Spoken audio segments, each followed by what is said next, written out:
నమస్తే, welcome to think Andhra. నేను మీ ప్రియాంకారావు.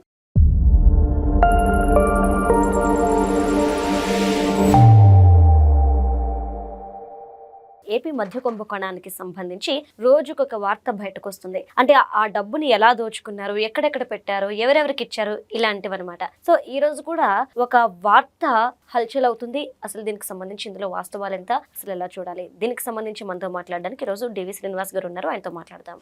నమస్కారం సార్. నమస్తే.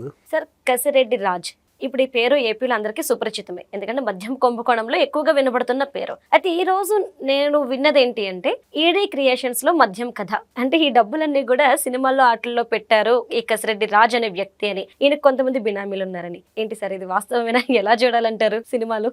ఈడీ క్రియేషన్స్ అన్నారంటే సిబిఐ క్రియేషన్స్ కదా. అంటే సిబిఐ, ఈడీ లేకపోతే ఏసీబీ వీళ్ళ పేర్లను ఈ విధంగా కూడా వాడుకుంటున్నారా? ఇవాళ ఈడీ క్రియేషన్స్ అని పెట్టినాళ్ళు రేపు సిబిఐ క్రియేషన్స్, లేకపోతే ACB creations, vigilance creations, CID creations. అంటే నేరగాళ్ళు ఏ విధంగా ఆ బ్లాక్ మనీ, అవినీతి కుంభకోణాల్లో ఈ ఆర్థిక నేరస్తులు సంపాదించిన సొమ్ముని ఎలా వైట్ చేసుకుంటున్నారు. నల్లధనాన్ని వైట్గా చేసుకోవటానికి భారతదేశాన్ని మించిన అడ్డా లేదనమాట. ఇవాళ రియల్ ఎస్టేట్ రంగంలో వీళ్ళ పెట్టుబడులు, హాస్పిటల్స్ రంగంలో వీళ్ళ పెట్టుబడులు, మీరన్నది ఏది ఫిలిం ఫీల్డ్ అనమాట. ఇవాళ సినిమా రంగంలో వీళ్ళ పెట్టుబడులు భారీ ఎత్తున వస్తున్నాయంటే అందుకే సినిమా మేకింగ్ ఇంత కాస్ట్లీ అవుతుందా? ఈ నల్ల సొమ్ము వరదలా వెల్లువెత్తుతుంటే మొత్తం ఒక్కొక్క సినిమా ప్రొడక్షన్కి దగ్గర దగ్గర 1000 కోట్లు అంటున్నారు, 500 కోట్లు అంటున్నారు. అంటే ఎలా ఈ టాలీవుడ్ని, ఈ హాలీవుడ్ని, లేకపోతే బాలీవుడ్ని,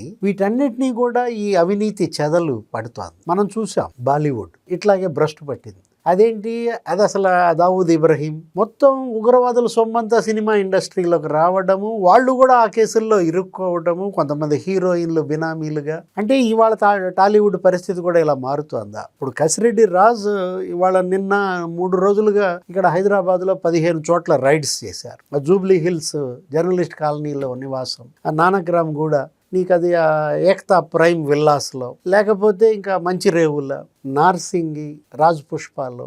అంటే వీటన్నిటిపైన ఇవాళ అతని నివాసాల్లో జరిగినటువంటి సోదాలు, తనిఖీల్లో బయటపడ్డటువంటి నిజాలు, పెన్ డ్రైవ్లు, ఇవాళ హార్డ్ డిస్క్లు అన్ని స్వాధీనం చేసుకున్న పరిస్థితి. కసిరెడ్డి రాజ్ భార్య దివ్యారెడ్డి, అరిటా హాస్పిటల్స్, దానిపైన ఇవాళ సోదాలు, తనిఖీలు. ఎన్ని హాస్పిటల్స్లో ఇవాళ కసిరెడ్డి రాజ్ పెట్టుబడులు పెట్టాడు. ఇదంతా మద్యం డబ్బు.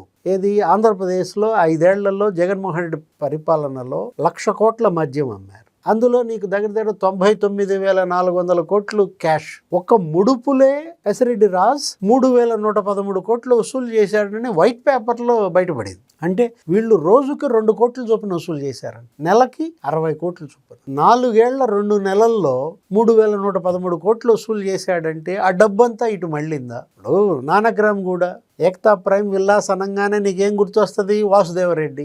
ఎప్పుడైతే చంద్రబాబు సీఎం అయ్యాడో బెవరేజెస్ కార్పొరేషన్ చైర్మన్గా వాసుదేవరెడ్డి ఒక కార్ నిండా ఫైళ్ళు వేసుకుని చాలా వేగంగా జగ్గైపేట దాటిపోతూ ఎవరినో గుద్దటం, అక్కడ టీ బంక్ యజమాని అక్కడ ఉన్నటువంటి వాడు ఆ కార్ నంబర్తో సహా పోలీస్కి తెలియజేయడం, వాళ్ళు వెంటాడటం. ఆ చేజింగ్ నీకు ఎక్కడ దాకా వచ్చింది? నానక్రామ్ కూడా దాకా వచ్చింది. ఆ కారులో కొన్ని గోల్డ్ రెసిప్ట్స్ కూడా దొరికాయి, కొన్ని ఫైళ్ళు స్వాధీనం చేసుకున్నారు అప్పట్లోనే. నీకు నానక్రామ్ కూడా ఈ విల్లాస్ అనగానే నీకు గుర్తొస్తుంది ఏంటి?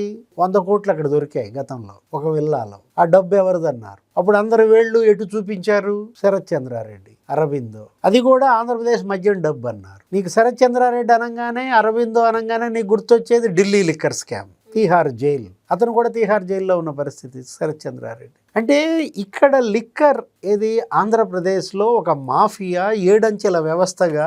నీకు 6 డిస్టిలరీలు, 63% ఆర్డర్ వాటికే. 63% వీళ్ళు కొన్న మద్యంలో, ఏది ఆ 1,00,000 కోట్ల మద్యంలో 63% అంటే 63,000 కోట్లు 6 డిస్టిలరీలకే ఇచ్చారు. అంటే ఒక్కొక్క డిస్టిలరీ దగ్గర దగ్గర 10,000 కోట్ల మద్యం ఈ వసూళ్ళు అనమాట. ఏది బ్రాందీ కేసుకి నీకు ఒక్కొక్క కేసుకి 250 నుంచి 400, బీర్ కేసుకి ఒక్కొక్క కేసుకి నీకు 150 నుంచి 300 ముడుపులు వసూలు చేసిన దాంట్లో ఆ డిస్టిలరీలకు ఒక రిప్రజెంటేటివ్ ఉంటాడంట. అతను దేనికోసం డబ్బులు ఇవ్వడం కోసమే.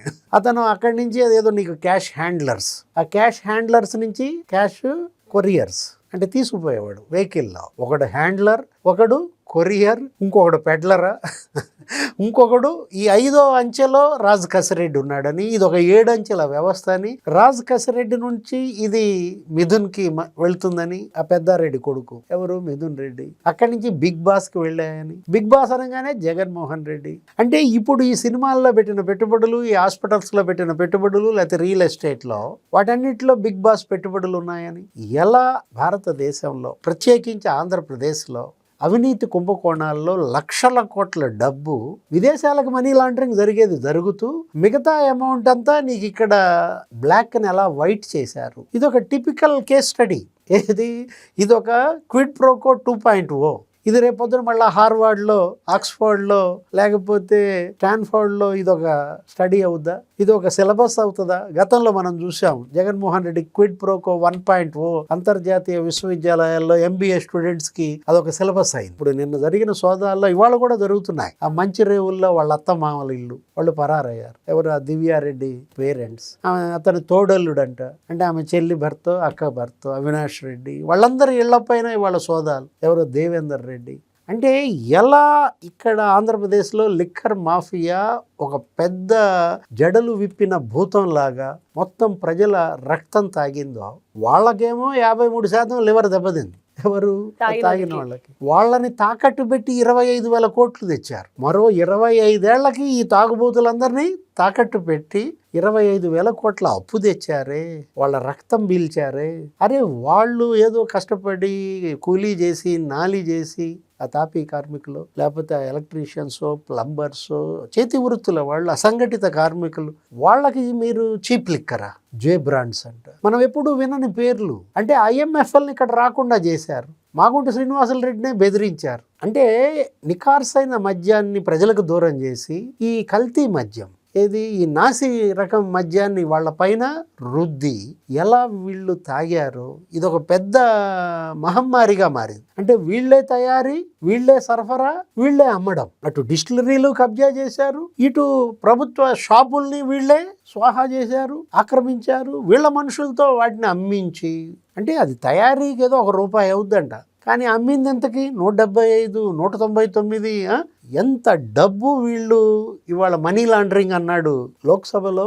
నీకు నర్సరావుపేట MP కృష్ణదేవరాయలు మాట్లాడుతూ సునీల్ రెడ్డి పేరు తెచ్చాడు. ఇప్పుడు మనం మాట్లాడుకుంటుంది కసిరెడ్డి రాజు. సునీల్ రెడ్డి నీకు 4,000 కోట్లు మనీ లాండరింగ్ చేశాడని, అది ఇంకో ఎపిసోడ్. 2,000 కోట్లు దుబాయ్కే అతను తీసుకెళ్లాడని అతను లోక్సభలో ఆరోపించడమే కాదు, అమిత్ షాకి ఆధారాలు కూడా ఇచ్చాడన్నారు. ఆ మరుసటి రోజు వచ్చి ముఖ్యమంత్రిని కలిసి ఆయనకు ఇచ్చారన్నారు ఆధారాలు చంద్రబాబుకి. ఇప్పుడు విజయసాయిరెడ్డి మనం చూసాం, గుంటూరు CID కార్యాలయంలో అతన్ని కాకినాడ పోర్టు, సెజ్, కేవీరావు బెదిరించిన కేసులో పిలిపిస్తే అతను బయటకు వచ్చి ఏం చెప్పాడు? లిక్కర్ మాఫియా కర్త కర్మ క్రియ రాజ్ కసిరెడ్డి అన్నాడు. జగన్మోహన్ రెడ్డికి ఏం తెలియదు అంటాడు. అది వేరే విషయం. అంటే అతనే పెళ్లి కొడుకు, ఆ చొక్కా మాత్రం నాది కాదు. ఏదో సినిమాలో రజనీకాంత్ గారి సినిమాలో అతనే పెళ్లి కొడుకు, ఆ చొక్కా గురించి ఎందుకు అంటే ఆ చొక్కా ఆడిదే అని. జగన్మోహన్ రెడ్డికి ఏం తెలియదు అని చెప్పడం ఏంటి? అంటే అన్నీ అతనికే తెలుసు. కర్త కర్మ క్రియ కసిరెడ్డి రాజు కాదు, జగన్మోహన్ రెడ్డి. బిగ్ బాస్ అతనే అన్న దీంట్లో ఇవాళ ఏంటి? అతను పరారు. ఎవరు? కసిరెడ్డి రాజు. ఎక్కడున్నాడు? 3 నోటీసులకి రెస్పాన్స్ లేదు. లేకపోగా ఇతనే వాళ్ళను విచారిస్తా అంటున్నాడు.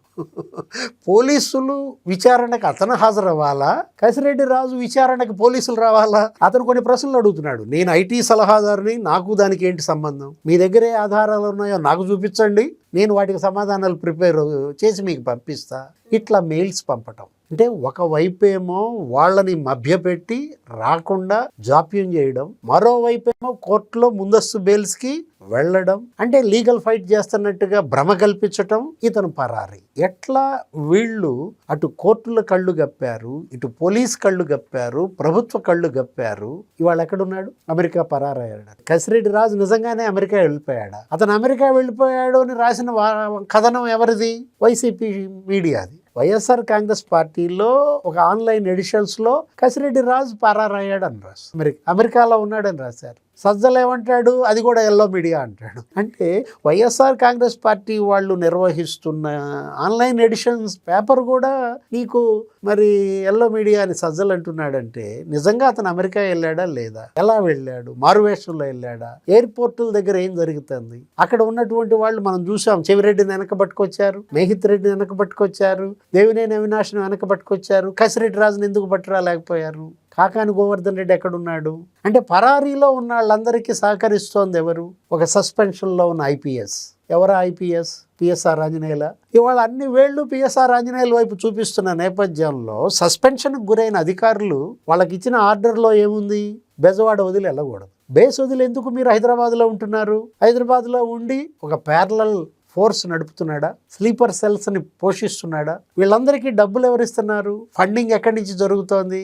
అంటే ఇవాళ పిఎస్ఆర్ ఆంజనేయుల, లేదు సునీల్ కుమార్. సస్పెన్షన్లో ఉన్న ఐపీఎస్లు అనగానే నీకు 5-6 లిస్ట్ వచ్చింది. కాంతిరాణా టాటా, సంజయ్, విశాల్ గున్ని, ఎవరు వీళ్ళకి వేగులుగా పనిచేస్తున్నారు? డిపార్ట్మెంట్లో ఎప్పుడు ఏది జరుగుతున్నా వీళ్ళకి ఎలా తెలిసిపోతుంది? పోలీస్ అమరావతిలో బయలుదేరింది, మంచిరేవులు వస్తోంది అని ఎవరు చెప్తున్నారు?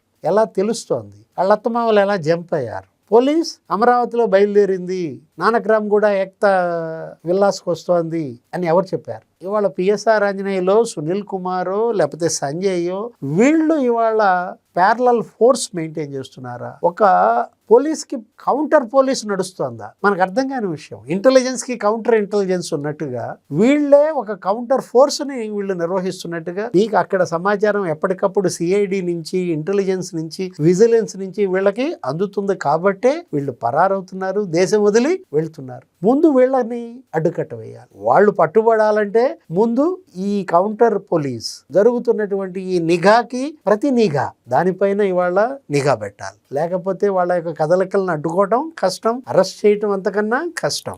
Okay, thank you so much sir. నమస్తే.